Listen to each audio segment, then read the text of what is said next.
በስመ አብ ወወልድ ወመንፈስ ቅዱስ አሃዱ አምላክ አሜን። የተከበራችሁ አባቶቼ ካህናት፣ ወንድሞቼ ዲያቆናት፣ የተወደዳችሁ ምእመናንና ምእመናት እንደምን አደራችሁ? እንደምን ሰነበታችሁ? በፍጥረት ሁሉ አንደበት ሲመሰገን የኖረ እግዚአብሔር አምላካችን አሁንም እየተመሰገነ ያለ ወደፊትም እስከ ዘላለም እየተመሰገነ የሚኖር ምስጋናው የብቻው የባህሪ ገንዘቡ የሆነ የሰራዊት ጌታ እግዚአብሔር አሁንም በእኔና በእናንተ አንደበት ስሙ ለዘላለም የተመሰገነ ይሁን። እንግዲህ ወደ ዕለቱ ትምህርት ከማለፈ በፊት አንዳንድ ማሳሰቢያዎች መናገር ይኖርብኛል።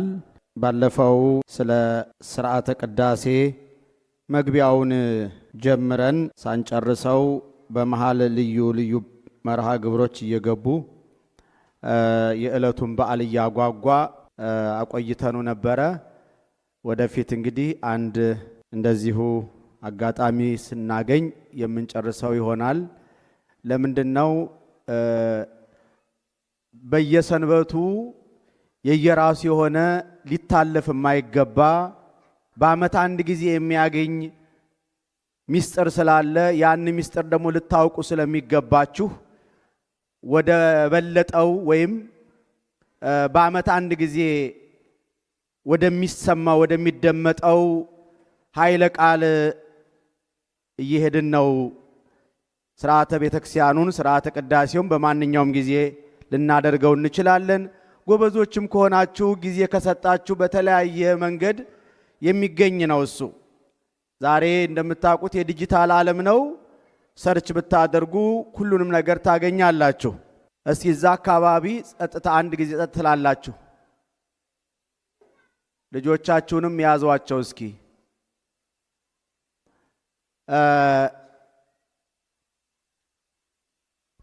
ወገኖቼ ብዙ ዕውቀት ካለው ሰው ይልቅ ጥቂት ስርዓት ያለው ይበልጣል ይላሉ አባቶች። ያወቅነውን ዕውቀት በስርዓት መኖር ነው ችግሩ። ብዙዎቻችን እናውቃለን። እውነት ለመናገር እኛ የምናስተምረው እንዳይቀር እንዳይታጎል ነው። እናንተ የምትሰሙትም እንደዚሁ። አሁን የቸገረን ምንድነው? እኔም ያስተማርኩትን ተግባር ላይ ማዋል፣ እናንተም እንደሰማችሁት መኖር ነው ያቃተን። ይሄ ምንም የማይካድ ሐቅ ነው። እግዚአብሔር አምላካችን እንደ ከንፈራችን ፍሬ እንደምንናገረው እንድንኖር ይርዳን።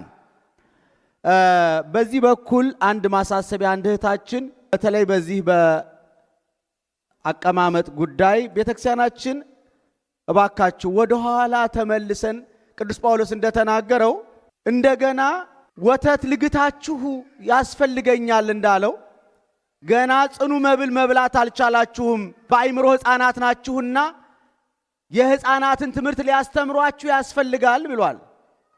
አንዳንድ ጊዜ ስንት ዓመት ሲሰበክ የኖረ ነገር አሁንም እንደ አዲስ የምንጠይቅ እንኖራለን። ማደግ እኮ አለብን። የእኛ ቤተክርስቲያን ሥርዓተ አምልኳችን በሙሉ ከጥንት ከብሉይ ኪዳን ዘመን ጀምሮ ሲያያዝ የመጣ ሥርዓት ነው። ሴቶቹ በሴቶቹ ወንዶቹ በወንዶቹ በኩል ቤተክርስቲያን የኖህ መርከብ ምሳሌ ናት። ኖህ ሴት ልጆቹን በአንድ በግራ ወንዶች ልጆቹን በቀኝ እሱ አጽመ አበውን ይዞ እንደ ታቦት መካከል ላይ ሆኖ 40 ቀን መቆየቱን ሊቃውንቱ ይሄንን ከቤተክርስቲያን ሥርዓት ጋር አመሳጥረው አዛምደው ዛሬም ሴቶቹ በአንድ ወንዶቹ በአንድ እንዲቆሙ ወስነውልናል። ስለዚህ ይሄንን መረዳት ያስፈልጋልና በዚህ ችግር የለም። እግዚአብሔር ይስጣችሁ እና በተቻለ መጠን እንደው ሥርዓተ ቤተክርስቲያን ጠብቀን ብናገለግል ብናመልክ እግዚአብሔር በረከቱን ያድለናል ለማለት ነው። እንግዲህ ዛሬ ትልቅ በዓል ነው። ምንድነው ሳምንቱ የሚባለው? እስኪ ንገሩኝ። ብርሃን ይባላል። ባለፈው ሳምንት ስብከት፣ አሁን ደግሞ ብርሃን ይባላል። በሚቀጥለው ምን ይባላል? ኖላዊ፣ ከዛ በዓለ ልደት በዓለ ገና ይባላል። እንግዲህ አባቶቻችን ሊቃውንት የሰንበቱን በሚስጥር ሰይመውልናል። እንግዲህ ዛሬ ትልቅ በዓል ነው። ቀደም ሲልና ፈሊቅም እንደዘመሩት ትናንት ምን ያደረገበት ነው? ቅዱስ ገብርኤል እስኪ ሚነግረጭ ምን ያደረገበት ነው? አናንያን፣ አዛርያን፣ ሚሳኤልን ያዳነበት። ሌላስ? እመቤታችንን ያበሰረበት ቀን ነው። ወይም ያበሰረበት ቀን የሚዘከርበት ቀን ማለት ነው። የኛ ቤተክርስቲያን በዓለ ብስራትን ለሶስት አካላት አደላርላ ታከብራለች። በዓሉ የጋራ ስለሆነ ለሶስቱም አካላት የአብሳሪው በዓል ይከበራል፣ የተበሳሪው በዓል ይከበራል፣ የመበስሩ በዓል ይከበራል። በዓለ ብስራት ሶስት አካላትን የያዘ ነው። አብሳሪ አለ፣ ተበሳሪ አለ፣ መበስሩ አለ። አብሳሪው ማን ነው? ተበሳሪዋ ማናት? መበስሩ ማን ነው? አካላዊ ቃል እግዚአብሔር ወልድ ከሶስቱ ቅዱስ አንዱ ቅዱስ። የመበስሩን ቀን የምናከብረው መቼ ነው? መጋቢት 29 ቀን የመበስሩን በዓል እናከብራለን። ይህ አንደኛ በሁለት ምክንያት ነው። የበዓሉን ታላቅነት ያስረዳል። ሁለተኛ ደግሞ በፈጣሪ በዓል ላይ የፍጡር በዓል ተደርቦ አይከበርም። አሁን በዓለ ልደት የጌታችን ልደት በዓል ነው የሚከበረው። ሌላ የፍጡር በዓል አይከበርም እንጂ አሁን በታኅሳስ 29 ቀን ብዙ ቅዱሳን ተወልደዋል። በዚያን ቀን አቡነ ገብረ መንፈስ ቅዱስ የተወለዱት በዚያን ቀን ነው። ንጉሥ ጻድቁ ላሊበላ የተወለደው በዚያን ቀን ነው።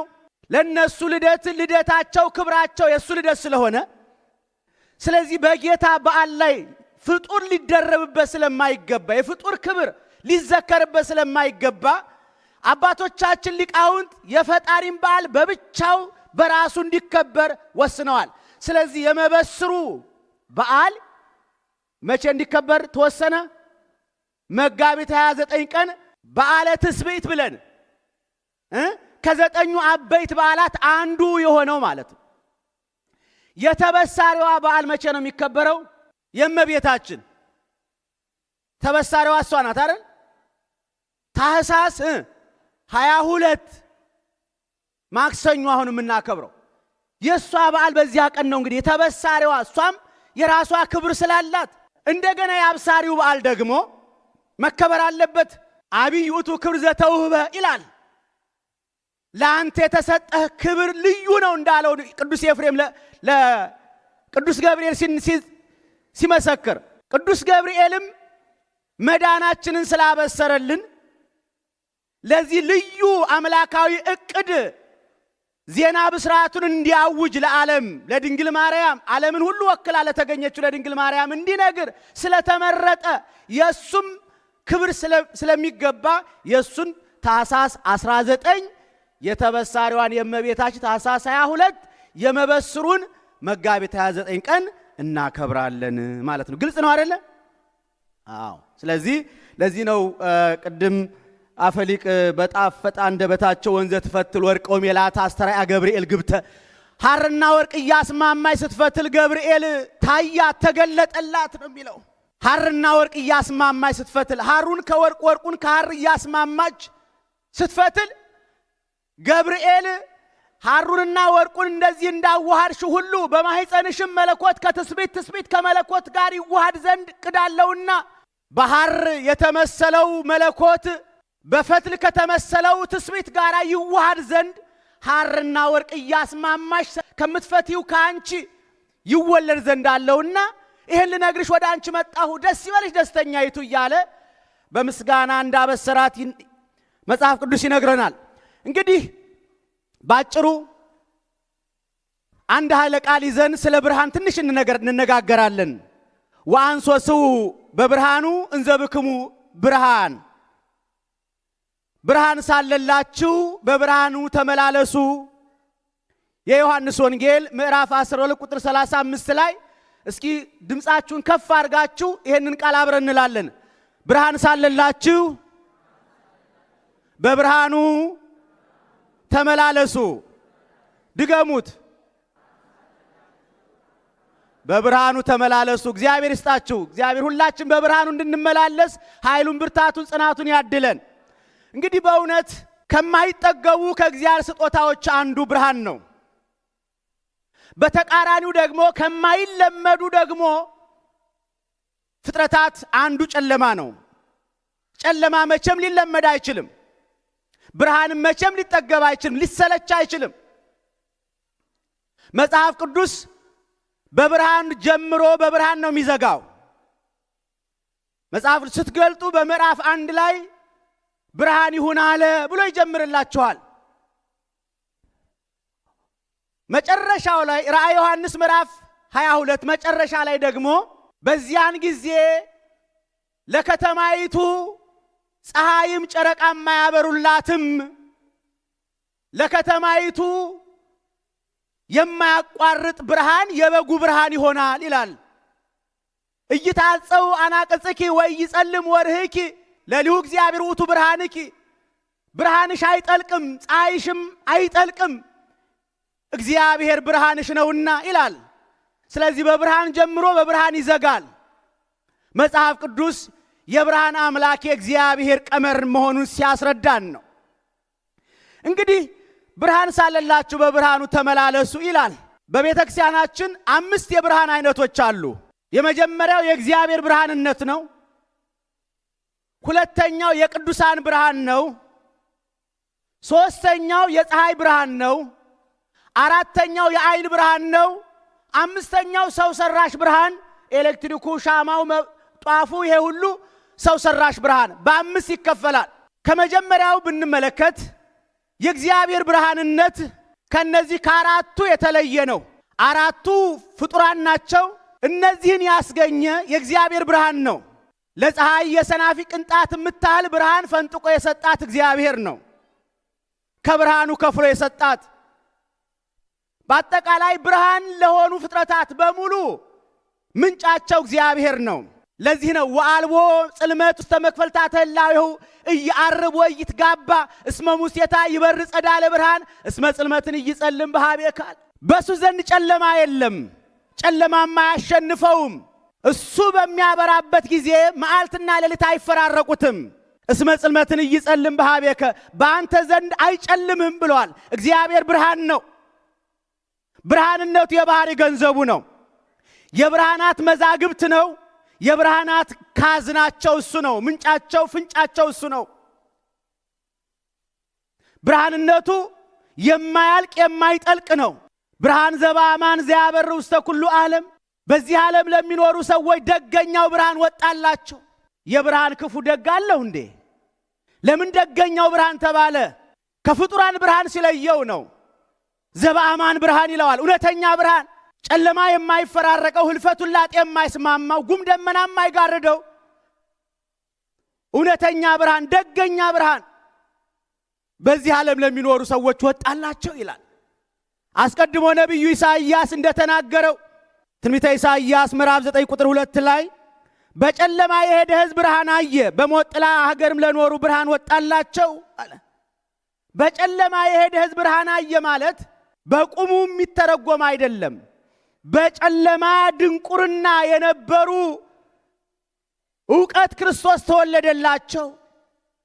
በጨለማ ባርነት ውስጥ የነበሩ የአዳምና ልጆቹ የነጻነት አምላክ ክርስቶስ ተወለደላቸው።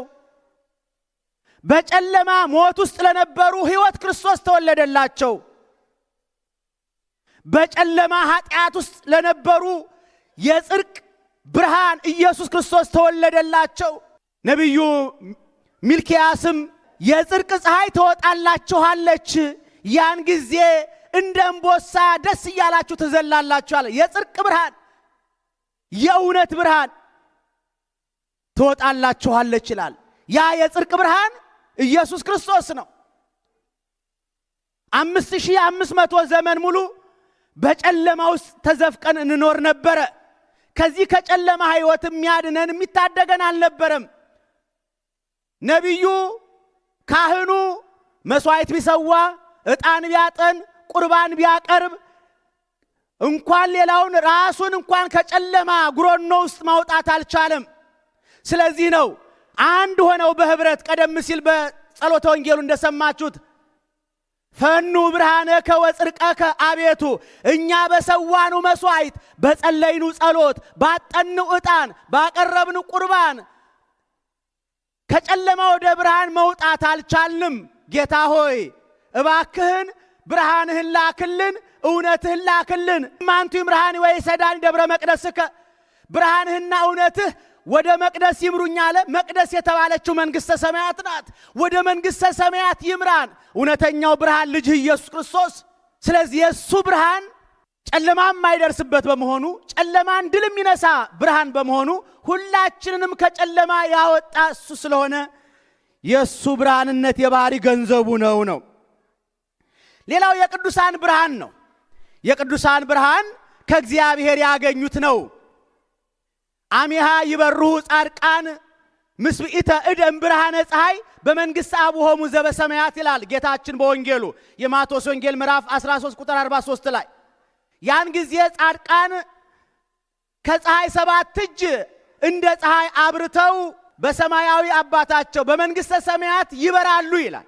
ስለዚህ ቅዱሳን የራሳ ከእግዚአብሔር ያገኙት በጸጋ ከፈጣሪያቸው የተቀበሉት ብርሃን አላቸው። እነሱ ለነሱ ብቻ አይደለም እድሉ የተሰጠው፣ እድሉን ያለ መጠቀም ጉዳይ እንጂ እኔ የዓለም ብርሃን እንደሆንኩ እናንተም የዓለም ብርሃን ሁኑ ተብሎ የተሰጠው ለሁላችንም ነው።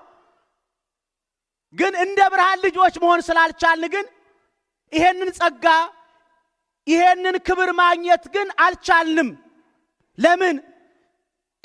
ፍሬ ከሌለው ከጨለማ ስራ ጋር ስለምንተባበር ስራችን የጨለማ ስለሆነ በአባታቸው መንግሥት ከፀሐይ 7 እጅ ያበራሉ የተባለው ለኛ አልተቀጸለልንም።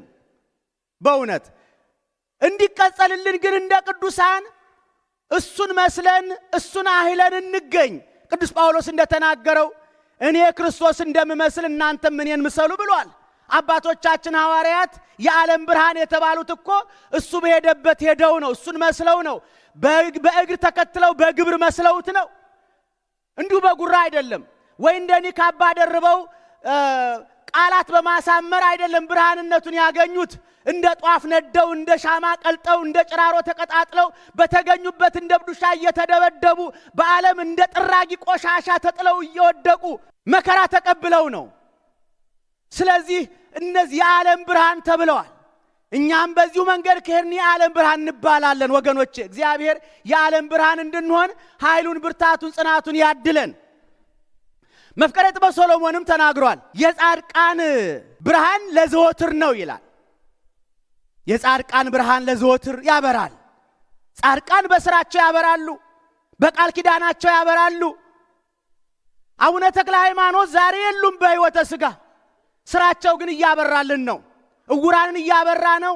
ለምጻሞችን እያነጻ ነው። ጎባጦችን እያቀና ነው። ዛሬም ገድላቸው ሲነበብ ብዙ ድዌዎች ይፈወሳሉ። ብዙ ነውር ያለባቸው ነውራቸው ይንከባለልላቸዋል። ስለዚህ አቡነ ተክለ ሃይማኖት ስራቸው አላቋረጠም ማለት ነው። ተጋድሏቸው አሁንም አለ። መልካም ስራችሁን አይተው የሰማዩን አባታችሁን ሰዎች እንዲያከብሩ ብርሃናችሁ በሰው ፊት ይብራ ተብሎ የተነገረውን ቃል ጻድቃኑ በሚገባ በተግባር ስለተረጎሙት ይኸው ዛሬ እነሱ በአካለ ሥጋ ባይኖሩም በአካለ መንፈስ ግን ለሁላችንም ብርሃን ሆነውን ይኸው ዛሬም አቡነ ተክለ ሃይማኖት፣ አቡነ ገብረ መንፈስ ቅዱስ እንዲያማልዱ እንዲያስታርቁን ዘወትር ስማቸውን እንጠራለን ማለት ነው። ስለዚህ የቅዱስ ቅዱሳን ብርሃን ይባላሉ። ቅዱሳን መላእክትም ብርሃን ይባላሉ። የነሱ ብርሃን አንድ ጊዜ የተሰጠ የማይለይ ነው፣ መጉደል የሌለበት ነው። ምክንያቱም በጸጋ የተሰጣቸው ቢሆንም ነገር ግን ብርሃንነታቸው የማይለይ የማይነጠቅ ስለሆነ ነው። የኛ ብርሃንነት ግን በኃጢአት ይነጠቃል። የነሱ ግን አንድ ጊዜ የተሰጠ ነው። ልክ እንደ ሕይወታቸው አንድ ጊዜ የተሰጠ ስለሆነ ክብራቸውም ብርሃንነታቸውም እንደዚሁ ነው። ራእየ ዮሐንስ ላይ ምን ይላል? ወንጌላዊ ዮሐንስ ታላቅ ስልጣን ያለው መልአክ ከሰማይ ሲወርድ አየሁ ይልና ከዚህ መልአክ ክብር የተነሳ ምድር ሁሉም በራች ይላል። ከአንዱ መልአክ የተነሳ ተመልከቱ። አንዱ መልአክ ምድር ሁሉ አበራ። ሞኞች መናፍቃን ምን ይላሉ? አንዱ ገብርኤል ከስንት ይቆራረጥላችኋል? እዚህ ያለሁት አማልደኝ ይለዋል። አሜሪካ ያለው አማልደኝ ይለዋል። አውሮፓ ያለው አማልደኝ ይላል። ገብርኤል ስንት ነው ብለው የሞኝ ጥያቄ የሚጠይቁ አሉ። ምንም ፍጡራን ሆነው በቦታ ይወሰናሉ ቢባልም ግን መላእክትን በዚህ ዓለም ልንወስናቸው ግን አንችልም። ቅዱሳን መላእክት አንዱ መልአክ በተገለጠ ጊዜ ምድር ሁሉ በራች ነው የሚለው። ስለዚህ ዓለማችን በአንዱ መልአክ እይታ እንደ እንቧይ ናት። ልንገራችሁ፣ እንደ እንቧይ ናት። አንዱ መልአክ አይናችንን ከርነን ግልጥ እስክናደርግ በዚያ ቅጽበት አንዱ መልአክ ብቻዋን ዓለምን ማጥፋት ይችላል። ስለዚህ ቅዱሳን መላእክት ፍጡራን ናቸውና በቦታ ይወሰናሉ በሚል ሰበብ ልክ አንድ ቤት ውስጥ እንዳንደ ተወሽቆ እንደሚኖር ደካማ ፍጡር አድርገን ማሰብ የለብንም። የነሱ ኃይላቸው የተለየ ረቂቅ ነው ወገኖቼ። ስለዚህ ቅዱሳን መላእክትም ብርሃን ይባላሉ። ሌላው የፀሐይ ብርሃን ነው። የፀሐይ ብርሃን ብዙ ትርጓሜ የሚያስፈልገው አይደለም። የፀሐይ ብርሃን እግዚአብሔር የፈጠረው ነው። የፀሐይ ብርሃን ግን ብቻውን አይደለም፣ ከአይን ብርሃን ጋር ነው እይታን የሚፈጥረው። የአይን ብርሃን ራሱ ሁለት ነው አይደለ? የአይን ብርሃን አይነ ብርሃን ሁለት ነው አይደል? ምንና ምን ነው? ምንና ምን ነው? የውጭ አይናችን አለ አይደለ? የውጭን የሚያይ የውስጥ አይናችን ደግሞ አለ የውስጡን የሚያይ አይደለ? ሀበነ አይንተ አእምሮ ወትረኪያከ ይርአያ ወአይዛንነሂ ቃለ ዘባሕቲትከ ይስማዕ ይላል። አቤቱ አንተን ብቻ የሚያዩ የውስጥ አይኖች ስጠን ይላል ሊቁ ቅዱስ ያሬድ። የውስጥ አይኖች አለን። ዛሬ ብዙዎቻችን ብርሃን እናያለን እንላለን፣ ግን የውስጣችን አይኖች ካልተገለጡልን ጨለማ ውስጥ ነን ያለን ወገኖቼ። የውስጥ አይኖች ያስፈልጋል። አንዳንድ ጊዜ ሰዎች መንገድ ላይ አይናችሁ እያየ ያለፋችኋቸው የሉ? እንደው ምን ነው እያየኸኝ አለፍከኝ ተብላችሁ አልተጠየቃችሁ? ይቅርታ እኮ ልቤ ሌላ ጋር ሆኖ ነው ብለን አናውቅም? ለምን ይመስላችኋል? የውስጥ አይን ካላየ የውጭ አይናችን የሚፈጥ ምን ትርጉም አለው? ስለዚህ ሁላችንም እንደ ቅዱስ ያሬድ እባክን አንተን ብቻ የሚያዩ የውስጥ አይኖች ስጠን እንበለው። ዛሬ በአይነ ስጋ ከታወሩ ይልቅ በአይነ ነፍስ የታወሩ ቁጥራቸው የትየለሌ ነው፣ በጣም ብዙ ነው። ስለዚህ አይነ ልቡና እንዲበራ ያስፈልጋል። አይነ ልቡና እንዲበራ ደግሞ በእግዚአብሔር ብርሃን መመላለስ ያስፈልጋል። ነቢዩ ዳዊት በብርሃንከ ንርአይ ብርሃነ፣ በብርሃንህ ብርሃንን እናያለን አለ።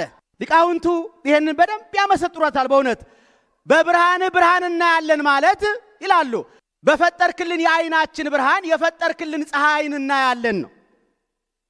ግልጽ ነው። የአይናችን ብርሃን ከሌለ የፀሐይን ብርሃን ማየት እንችላለን? ከኔ ጋር ናችሁ? ተኛችሁ እንዴ? የፀሐይ ብርሃን ማየት የምንችለው የአይናችን ብርሃን ሲበራ ነው። የአይናችን ብርሃንና የፀሐይ ብርሃን ካልተዋሃዱ እይታን ማየት አንችልም። ስለዚህ በብርሃንህ ብርሃን እናያለን ማለት በፈጠርክልን የአይናችን ብርሃን የፈጠርክልን ፀሐይን እናያለን፣ የፀሐይን ብርሃን እናያለን ማለት ነው። በብርሃንህ ብርሃን እናያለን ማለት ነው። ሁለተኛው በአይነ ልቡናችን ብርሃን ሕግህን እናያለን ማለት ነው። በአይነ ልቡናችን ወይም በልባችን አይን ብርሃን ሕግን እናያለን። ሕግህ ለእግሬ መብራት ለመንገዴም ብርሃን ነው እንዳለው ነቢዩ ዳዊት። የእግዚአብሔር ሕግ ብርሃን ይባላል። ሕጉ ትእዛዙን ማየት መመልከት ማስተዋል የምንችለው የልባችን አይን ሲበራልን ነው። የልባችን አይን ካልበራልን የእግዚአብሔር ሕግ የእግዚአብሔር ቃል የእግዚአብሔር ትእዛዝ ትዝ ሊለን አይችልም፣ ሊዋሃደን አይችልም። ስለዚህ የልባችን አይኖች ሊበሩልን ያስፈልጋል።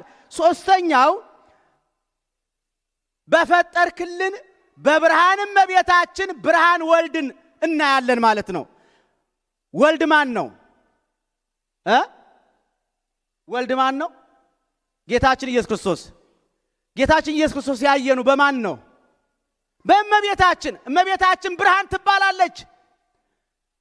ይቺ እንደ ማለዳ ብርሃን የምትጎበኝ እንደ ጨረቃ የተዋበች እንደ ፀሐይ የጠራች ማናት ይላል መፍቀሬ ጥበብ ሶሎሞን መኃልየ መኃልይ ምዕራፍ 6 ላይ እንደ ማለዳ ብርሃን የምትጎበኝ ናት እመቤታችን። ሰረቀ ለነ ፀሐየ ጽድቅ ማንቀጸ ሕዝቅኤል ይላል። ከሕዝቅኤል ካያት በር ከአንቀጸ ብርሃን ከድንግል ማርያም እውነተኛው ብርሃን ደገኛው ብርሃን ጠፈር ደፈር የማይከለከለው ጨለማ የማይፈራረቀው እውነተኛው ብርሃን ተወለደልን። ታላቁ ንጉሥ አጼ ናኦድ ምን አለ መሰላችሁ? በዚህ በመልክአ ውዳሴ ማርያም ላይ ማርያም አብርሂ ነፍሰ ዚአየ እውርተ እለ ይመርሁ ፍኖተ ከመ እራይ መንገለ ጽድቅ እንተ ይመር ፍኖተ እስመ ፍኖትኪ ያበው ገነተ ይላል።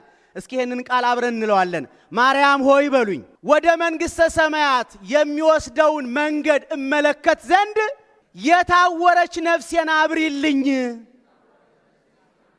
እስመ ፍኖትኪ ያበው ገነተ ያንቺ መንገድ ገነት ያስገባልና መንግሥተ ሰማያት ያስገባልና ይላል ሊቁ። በእውነት የቀድሞዎቹ ነገስታት ቅድስናን ከንግስና ንግስናን ከቅድስና ጋር አስተባብረው ያዙ ስለሆነ አጼ ናኦድ ይባላሉኝ መልካ ውዳሴን የደረሱ የታወረች ነፍሴን አብሪልኝ እናቴ ይላል።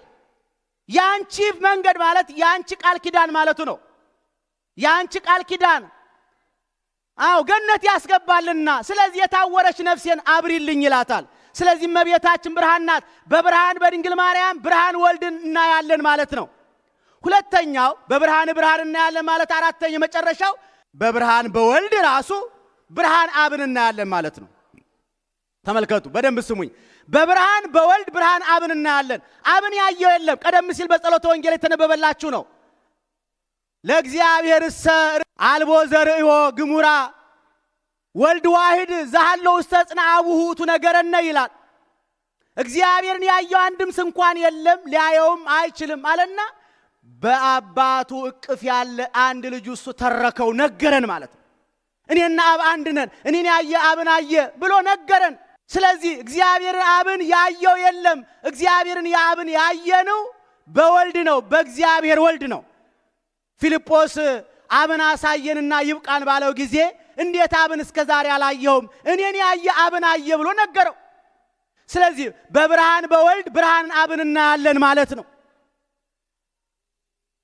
በብርሃን እናያለን። እግዚአብሔር አብን ያየነው በብርሃኑ በወልድ በኢየሱስ ክርስቶስ ነው። ለሊከ ተከደንከ ወለሊከ ኪያከ አንጦላይከ ክዱን ብከ በእበይከ ወስውር አንተ ራስን በራስ የከደንክ ማንም ሊቀርብ በማይችል ብርሃን ተሰውረ የምትኖር አንተ ነህና ይላል ዮሐንስ ወንጌላዊ በቅዳሴው። ማንም ሊቀርበው በማይችል ብርሃን የሚኖር አምላክ ነው። እግዚአብሔርን ያየው የለም ሊያየውም አይችልም። ሙሴ ትለኛለህ እንጂ እስኪ ምን እንደምታክል ምን እንደምትመስል ፊትን አሳየኝ አለው። አልቦ ዘይረይ ገጽየ ወየሐዩ አሐተ ሰዓተ ሙሴ የኔን ፊት አይቶ አንድ ሰዓት ጸንቶ መቆም ይቻለው የለም አለው። ሙሴ ዋ ነበርና ከፋው። ታዲያ ዝም ብለህ ሙሴ እያልክ ታዲያ የኔ ባለሟልነቴ በምን ሊታወቅ ነው? ፊትህን ማየት ካልቻልኩማ የኔ ክብሬ ምኑ ላይ ነው አለው። እንግዲያውስ እንድገለጥልህ ፊቴን እንድታይ ከፈለክ ዘር ካልወደቀባት ከድንግል መሬት የበቀለች ስንዴ አምጥተህ ብትሰዋልኝ ይገለጥልሃለሁ አለው። ሙሴ ዋ ነበርና ባዶ ብርት አሰርቶ ይላል መሬት አፈር ሞልቶ ያንን በወሳንሳ እያሸከመ 40 ዓመት ተጉዞታል ያን ውሃ እያጠጣ።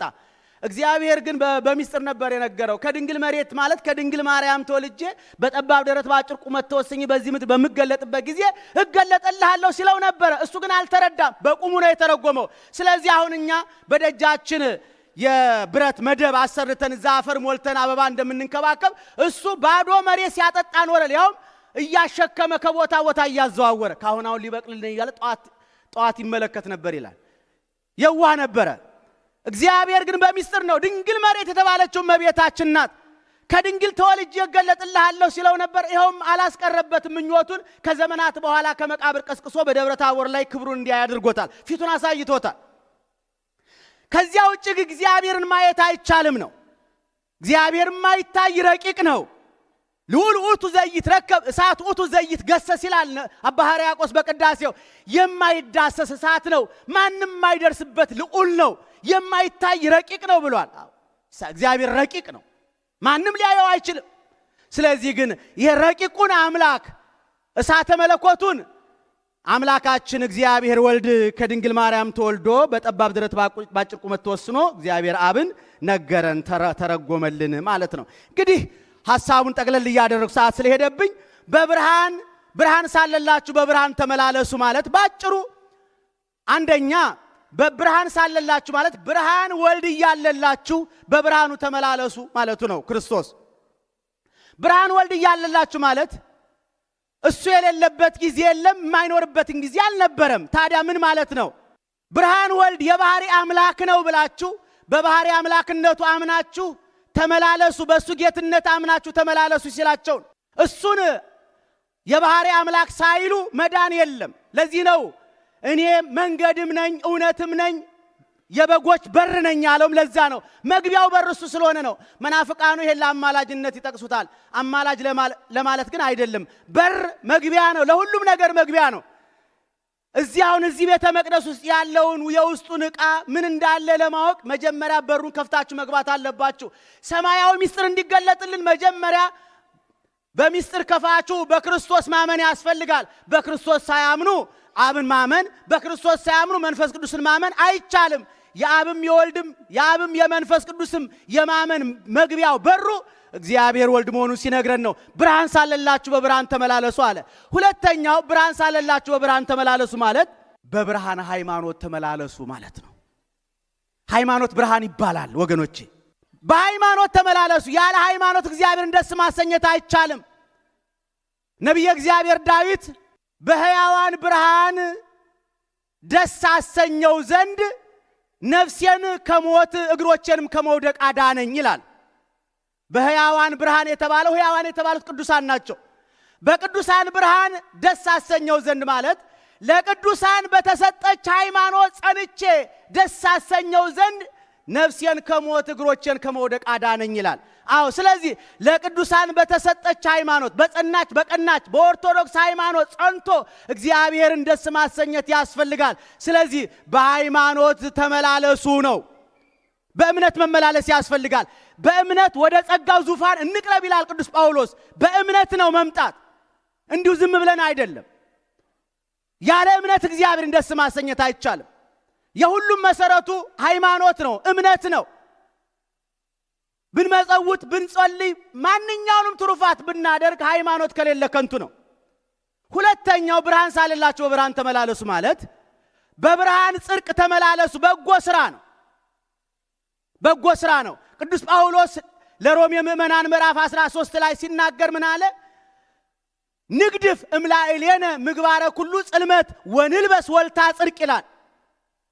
የጨለማውን ስራ አውጥተን የጽድቅ ጋሻ ጦር እንልበስ ይላል። የጨለማውን ስራ አውጥተን አዎ መለያየቱን፣ ሐሜታውን፣ ጭቅጭቁን፣ ንትርኩን፣ መጠላላቱን፣ መገፋፋቱን፣ ቂም በቀሉን፣ ጥላቻውን፣ ዘረኝነቱን፣ ጎጠኝነቱን ይሄን ሁሉ አውጥተን የጽድቅን ጋሻ ጦር የጽድቅ የአንድነት የፍቅር የህብረት የመተሳሰብ የመከባበር የትህትና ጋሻ ጦር እንልበስ ይላል። ይሄ ነው በብርሃን መመላለስ ማለት ይሄ ነው።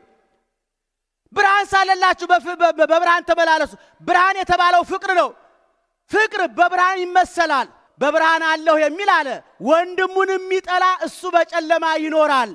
በወንድሙን የሚወድ ግን እሱ በብርሃን አለ ማሰናከያም ከቶ አያገኘውም ይላል ጌታ ዮሐንስ በመልእክቱ አንደኛ ዮሐንስ ምዕራፍ 2 ላይ ተመልከቱ። ወንድሙን የሚጠላ ግን በብርሃን አለሁ የሚል እሱ ውሸታም ነው። እሱ በጨለማ ውስጥ ነው ያለው። ስለዚህ በፍቅር ተመላለሱ። በፍቅር መመላለስ ፍቅረ እግዚአብሔርን ፍቅረ ቢጽን ገንዘብ ማድረግ። ፍቅረ እግዚአብሔር ማለት እግዚአብሔርን በፍጹም ልብ በፍጹም ነፍስ በፍጹም ሐሳብ መውደድ ማለት ነው። ከእግዚአብሔር በላይ የምናከብረው የምንወደው ቅድሚያ የምንሰጠው ነገር ካለ ጨለማ ውስጥ ነን ማለት ነው። ስለዚህ እግዚአብሔር እንወደዋለን ካልን ሰው ለሚወደው ነገር ይሸነፋልና የእግዚአብሔር ፍቅር ሊያሸንፈን ይገባል። ለእግዚአብሔር ፍቅር ምንሸነፍ ከሆነ እግዚአብሔር አድርጉ ለሚለን ሕግና ትእዛዝ ለመሸነፍ አንቸገርም ማለት ነው። ሁለተኛው ፍቅረ ቢጽ ነው። ወንድምን መውደድ፣ ባልንጀራ እንደ ራስ አድርጎ መውደድ። ይሄ ከወሪቱም ዘመን ጀምሮ የነበረ ቋሚ ሕግ ነው ወገኖቼ። ዛሬ የጠፋው ይሄ ነው። ፍቅረ ቢጽ የለም ዛሬ የለም። ዛሬ ውሸት ነው፣ ውሸት ነው በእውነት። ሁላችንም ሸንጋዮች ሆነናል። ፍቅር ሸሽቶናል፣ ፍቅር ፈርተናል እንዳሉ ወሬ ጸጋዬ ገብረመድኅን ፍቅር ፈራን የሚል ግጥም አለ። ፍቅር ተጸይፈናል፣ ፍቅር ፈርተናል፣ ህብረት ጠላን፣ አንድነት ጠልተናል። ስለዚህ ጨለማ ውስጥ ነን ማለት ነው። ከጨለማ ለመውጣት ፍቅርን መፈለግ አለብን። ፍቅር የት ነው ያለሽው ማለት አለብን። ዛሬ እንደ ሀገር ብሔራዊ መግባባት አቅቶን እንደ ጥም በበላ ውሻ የምንነካከስ ሆነናል። እንደ ግለሰብ ደግሞ ስንመለከት በእውነት ባል ከሚስት፣ ሚስት ከባል ጋር ፍቅር የለም። ወላጆች ከልጆች፣ ልጆች ከወላጆች ጋር ፍቅር የለም። ምእመናን ከካህናት፣ ካህናት ከምእመናን ጋር ፍቅር የለም። እንዲሁ በይስሙላ ነው ያለ ነው ወገኖች። ፍቅር ያስፈልጋል። በፍቅር ተመላለሱ ነው። ሌላው በፍቅር በንስሐ ተመላለሱ ነው። አዎ ንስሐ ጨለማ ኃጢአት ከሆነ ወገኖች ኃጢአትን የሚያስተሰርይ ደግሞ ንስሐ በብርሃን ይመሰላል ማለት ነው። ስለዚህ በንስሐ ሕይወት እንመላለስ። መቼም ሰዎች ነንና እንወድቃለን። አው ለምን ወደቃቸው ለምን አትነሱ ነው ጥያቄውና ንስሐን የሰጠን አምላክ ክብር ምስጋና ይግባውና በንስሐ እንድንመላለስ እግዚአብሔር ይፈልጋል። ስለዚህ በንስሐ ተመላለሱ ነው። በብርሃን ዕድሜ ተመላለሱ ነው። በብርሃን ዕድሜ ራሱ ብርሃን ይባላል። ንስሐ ባትገባ የዕድሜህን ጀንበር አጠልቅብሃለሁ መቅረዝን ወስድብሃለሁ ይላል። አው በዕድሜያችን እንጠቀምበት። ብርሃን የተባለው እሱ ነው። አባቶች ሲተርቱ አባት ካለ ንገሩኝ እስኪ ጨርሻለሁ። አባት ካለ ምን አጊጥ፣ ጀንበር ካለ ሩጥ። ጀንበር ካለ ሩጥ ማለት ሳይደክሙ ደስ የማያሰኙ ቀናት ሳይመጡ ወገብ ሳይጎብጥ አይን ሳይፈዝ ጉልበት ሳይዝል በወጣትነት ዕድሜ ሩጥ፣ አፍራበት፣ ትጋበት፣ እግዚአብሔርን ደስ አሰኝበት ማለት እኮ ነው። ስለዚህ በዕድሜ ነው። እግዚአብሔር በሚገኝበት ጊዜ ፈልጉት ቀርቦም ሳለ ጥሩት የተባለው እግዚአብሔር የማይገኝበት ጊዜ አለ ማለት ምንድን ነው? የዕድሜያችን መቅረዝ ከወሰደው በኋላ ንስሐ መግባት አይቻልም። ሲኦል ከገቡ በኋላ ንስሐ መግባት የለም። ንስሐ የሚሰጡም ሲኦል ውስጥ ካህናት የሉም ወገኖች። አሁን ነው ንስሐ መግባት። በሞት የሚያስብ በሲኦል የሚያመሰግንህም የለም ተብሎ እንደተነገረው ከመሞት በፊት ነው ንስሐ መግባት ወገኖቼ። ሳንረግፍ መቃብር ሳይበላን አፈር ወደ አፈር ሳይመለስ ነፍስ ወደ ሰጠው ወደ እግዚአብሔር ሳይመለስ ፈጣሪን አስብ ተብሎ እንደተነገረው በብርሃን መመላለስ ማለት ይሄ ነው። እግዚአብሔር አምላካችን በብርሃን እንድንመላለስ ይርዳን። በብርሃን በንስሐ፣ በብርሃን በተሰጠን ዕድሜ፣ በብርሃን በፍቅር፣ በብርሃን በወንጌሉ፣ በብርሃን በትእዛዙ፣ በብርሃን በቅዱሳን ቃል ኪዳን እንድንመላለስ እግዚአብሔር አምላካችን ይርዳን። የሰማኑን ቃል በልቡናችን ያሳድርልን።